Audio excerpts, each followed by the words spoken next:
Hi, today we are going to discuss that what is RFID, where you can use an RFID, and how to use a module and make a simple circuit with the help of an Arduino. RFID stands for radio frequency identification, which uses electromagnetic fields to automatically identify and track tags attached to objects.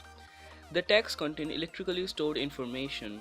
Passive tags collect energy from nearby RFID reader and interrogate with the radio waves from 125 to 134 kHz of radio frequency waves. In India, it is widely used in metro station back tags for tracing, etc.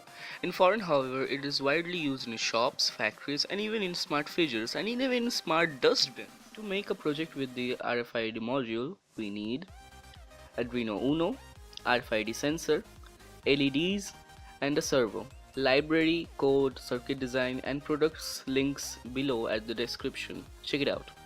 Now I am going to collect all the wires shown in this diagram.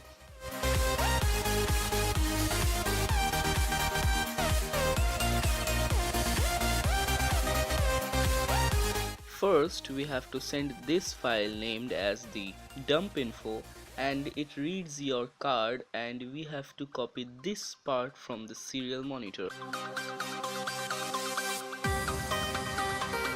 Then run the main code and add some extra components to your circuit. Before uploading the code, change this part of the main code by pasting your ID obtained from the code dump info. तो कैसे आप लोग